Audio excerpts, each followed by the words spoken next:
اس بارے میں اللہ رب العزت نے کیا کیا ذکر فرمایا، اس کے حوالے سے چند منٹ درکار ہوں گے۔ قرآن پاک کا آغاز سورۃ الفاتحہ سے ہو رہا ہے۔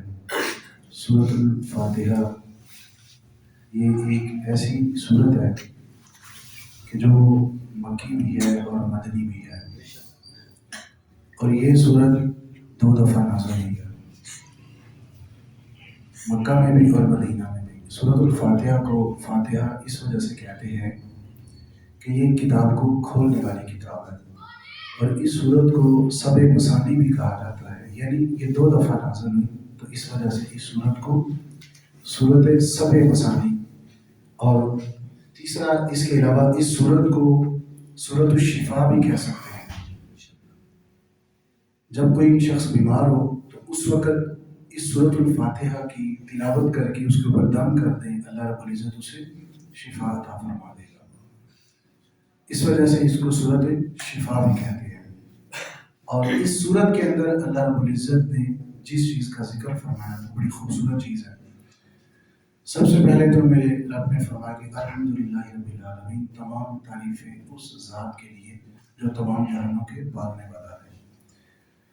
اب اس آیت مبارکہ میں بڑی تفصیل ہے، اگر گفتگو مفصلاً کریں تو ٹائم بہت تھوڑا ہے، لیکن خلاصہ بیان کرنا ہے تو یہاں پر اللہ رب العزت نے فرمایا کہ تمام تعریفیں اس رب کے لیے جو تمام جہانوں کے پالنے والا ہے۔ اگر ہم تعریف کرتے ہیں کسی انسان کی کہ ماشاءاللہ یہ انسان بڑا سونا ہے، تو وہ حقیقتاً وہ اللہ کی تعریف ہے، کیونکہ میرے رب نے مطلقاً فرمایا کہ تمام تعریفیں، جس کو تعریف کہا جائے گا نا، اچھی تعریف جس کو کہا جائے گا، تمام تعریفیں اس رب کے لیے جو تمام جہانوں کے پالنے والا ہے۔ اور دوسری آیت میں ذکر ہوا الرحمن الرحیم، یعنی اللہ رب العزت کی جو رحمان اور رحیم صفت ہے، اللہ رب العزت نے اس کا ذکر فرمایا۔ اور پھر اس کے بعد جو ہے وہ آگے جا کے اللہ رب العزت نے یہ ارشاد فرمایا کہ میری عبادت کرو اور مجھ ہی سے مدد مانگو، میرے سوا کسی غیر کی عبادت نہ کرو، در در پہ جا کے سر نہ جھکاؤ، سر جھکانا ہے تو اللہ رب العزت کی چوکھٹ پر آ کے اسی کے حضور آ کے سجدہ ریز ہو، کیونکہ عبادت اسی کی ہے، وہ معبود ہے، اسی کی عبادت کریں گے، اس کے سوا کسی غیر کی عبادت نہیں کر سکتے، اور نہ ہی کسی غیر سے ہم مدد مانگ سکتے ہیں۔ اور پھر اس کے بعد سورۃ البقرہ جب اس کا ذکر آتا ہے، سورۃ البقرہ کو بقرہ اس وجہ سے کہا جاتا ہے کہ اس کے اندر مشہور و معروف واقعہ گائے والا واقعہ ہے، کیونکہ بقرہ کا معنی بھی بقرہ تم گائے، یعنی عربی میں اگر اس کا ذکر کریں گائے کا تو اس میں بقرہ تم کہا جاتا ہے۔ تو اس سورت کا نام بھی بقرہ تم اس وجہ سے رکھا گیا کہ اس کے اندر گائے کا ذکر ملتا ہے۔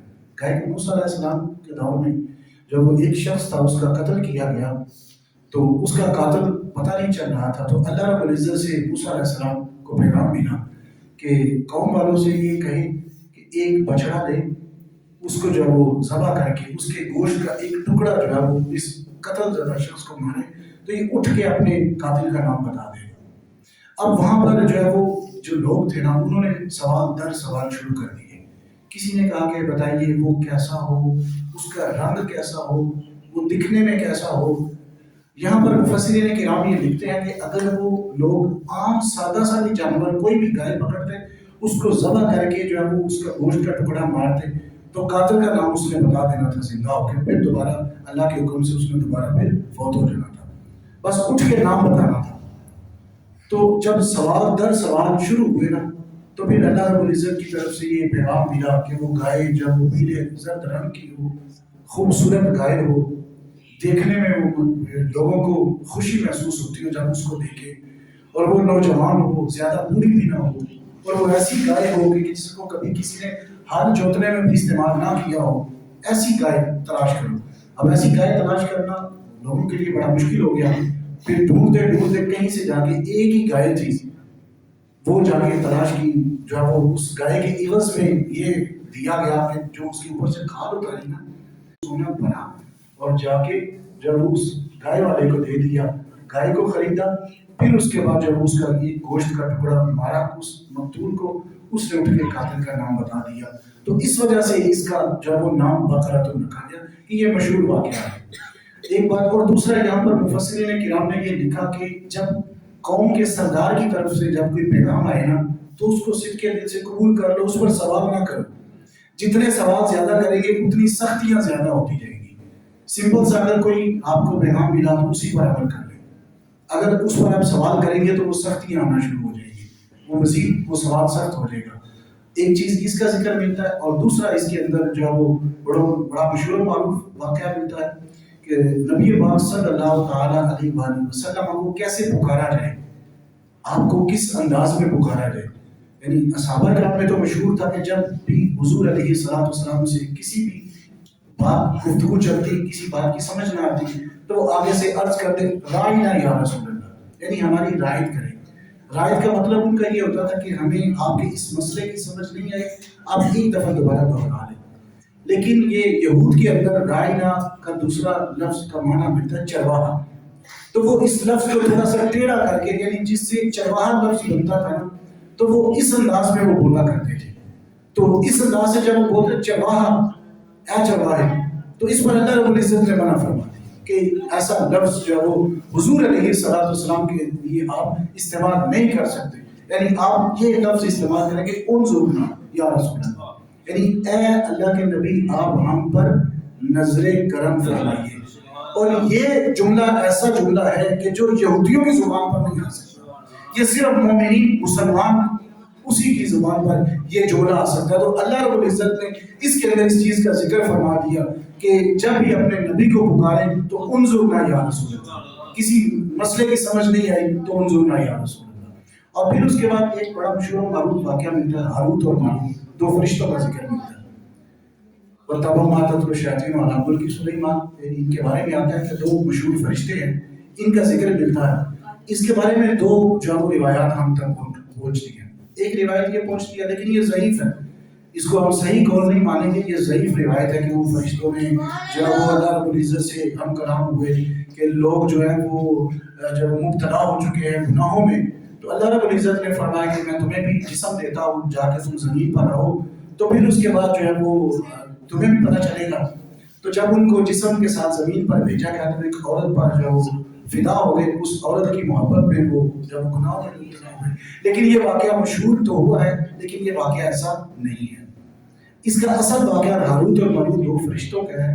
ان کو اللہ رب العزت نے زمین پر بھیجا اور وہ آگے جادو سکھاتے تھے. سلیمان علیہ السلام کا لوگوں کو جادو سکھاتے اور ساتھ ہی یہ بتاتے کہ یہ جو ہے وہ جادو تمہارے لیے جو ہے وہ اچھی بات نہیں ہے، یہ تمہارے لیے آزمائش ہے. اس آزمائش میں پورا ہوتی. لوگوں کو پہلے یعنی لوگ سیکھتے بھی تھے، سکھاتے بھی تھے، منع بھی کرتے تھے. وہ سات فرشتے تھے، وہ انسانی شکل میں آئے، اللہ نے ان کو بھیجا، وہ ساتھ لوگوں کو بتلاتے کہ یہ جادو ہے لیکن یہ آزمائش میں آپ اس کو نہ سیکھیں. لیکن وہ پھر بھی لوگ سیکھتے، یہ سکھاتے. یہ اللہ رب العزت کی طرف سے ایک ٹیسٹیشن کا معاملہ تھا. تو زمین پر بھیجا، وہ لوگوں کو سکھاتے، لوگوں کو سکھا کے پھر لوگ آگے اس سے غلط مسائل نکالنا شروع کیے، جو وہ لوگوں کی طلاقیں کروانا شروع کروا دی اسی عمل کے ذریعے. تو اسی وجہ سے حکم ہے کہ کاہنوں اور تعویذ جب وہ ہاتھ گنڈوں والوں کے پاس جانے سے منع فرمایا گیا کہ ان لوگوں کے پاس مت جاؤ، بلکہ قرآن پڑھنا تو گھر میں. قرآن کی اللہ کی کتاب ہے، یہ ہدایت کی کتاب ہے. آپ جب وہ قرآن پاک کا آپ آغاز دیکھ لیں کہ جب سورۃ البقرہ کو آغاز کیا گیا تو اس کے شروع میں اللہ رب العزت نے فرمایا کہ ذالک الکتاب لا ریب فیہ، یہ کتاب ایسی ہے کہ جس میں کسی قسم کا کوئی بھی شک و شبہ نہیں ہے. یعنی ایک لا شک فی، ایک ریب فی، دو لفظ ملتے ہیں.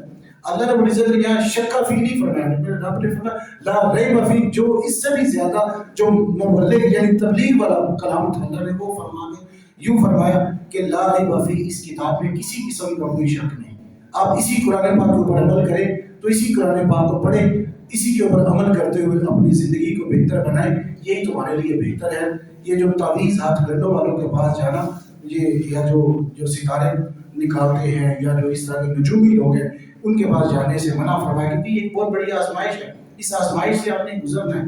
کیونکہ آج کل ہوتا ہی ہے کہ ہماری خواتین جو ہے وہ جلدی جو ہے وہ چکروں میں آ جاتی ہیں اور پھر وہ ان کے پیچھے چل پڑتی ہیں، ہوتا کہ پھر اپنا ایمان خراب کر بیٹھتی ہیں. تو یہ مشہور و معروف واقعات تھے جن پر جو ہے وہ یہ پہلا سپارہ مشتمل ہے. اس کے علاوہ یہاں مومنین کی صفات کو بیان کیا گیا اور کفار کی صفات کو بیان کیا گیا. مومنین کی صفات کو یوں بیان کیا گیا کہ الذین یؤمنون بالغیب ویقیمون الصلاۃ ومما رزقناہم ينفقون. یہاں کچھ مومنین کی یوں بتائی گئی کہ ایمان والے وہ ہیں الذین یؤمنون بالغیب، یعنی ایمان والے وہ ہیں کہ جو غیب پر یقین رکھنے والے ہیں. غیب کیا ہے؟ اللہ رب العزت جب وہ غیب ہے، غیب الغیب ہے، وہ نظر ہمیں ظاہرہ تو نظر نہیں آتا، لیکن اگر غور کرے، وہ اقبال کا شعر بڑی اچھی ترجمانی کرتا ہے. وہ اقبال کہتا ہے کون کہتا ہے خدا نظر نہیں آتا، ایک وہی تو نظر آتا ہے جب کچھ نظر نہیں آتا. تو یہ ہے کہ وہ ایک خدا ہے، اگر آپ جب وہ دل کی آنکھوں سے دیکھیں تو وہی نظر آتا ہے. تو اگرچہ وہ غیب الغیب ہے، تو غیب پر یقین رکھنا، وَيُقِيمُونَ الصَّلَاةَ اور نماز کو قائم کرنا، وَيُؤْتُونَ الزَّكَاةَ اور زکوٰۃ کو ادا کرنا. جب سال کے بعد ہمارے اوپر زکوٰۃ کا حکم آتا ہے تو پھر اس کے بعد جب وہ زکوٰۃ نکالنا، عشر نکالنا وغیرہ. اور پھر کفار کے بارے میں یہاں یہ بتایا ختم اللہ علی قلوبہم، کہ اللہ رب العزت نے جو کفار ہیں ان کے دلوں پر مہر لگا دی. اگر آپ جتنا بھی ان کو سمجھانا چاہیں گے، آپ دیکھیں نا قرآن تو بڑا واضح رشد و ہدایت والی کتاب ہے نا، تو رشد و ہدایت کی جب بھی کتاب ہے تو جب قرآن نازل ہو گیا تو پھر تو کفار تک بھی قرآن پہنچا ہے، انہوں نے بھی قرآن کو پڑھا ہے، انہوں نے تفاسیر بھی اس کی لکھی ہے، کفار نے پڑھتے ہیں، لیکن کیا ان کا ایمان اندر سے وہ کھوکھلے ہیں. جب وہ اندر سے اس پر یقین نہیں رکھتے تو پھر اس وجہ سے اللہ رب العزت نے فرمایا کہ ختم اللہ علی قلوبہم، ہم نے کفار کے دلوں پر مہر لگا دی، وعلی سمعہم ان کی سماعت پر. آپ ان کو جتنا مرضی بھی سمجھاتے رہے وہ سمجھنے کے قریب نہیں آئیں گے. وعلی قلوبہم وعلی سمعہم وابصارہم، ان کی بصائر پر بھی ہم جب وہ پردہ ڈالا، غشاوۃ ان کے لیے ہم نے پردے بنا رکھے، ان کو اس وجہ سے ظاہر نظر نہیں آتا.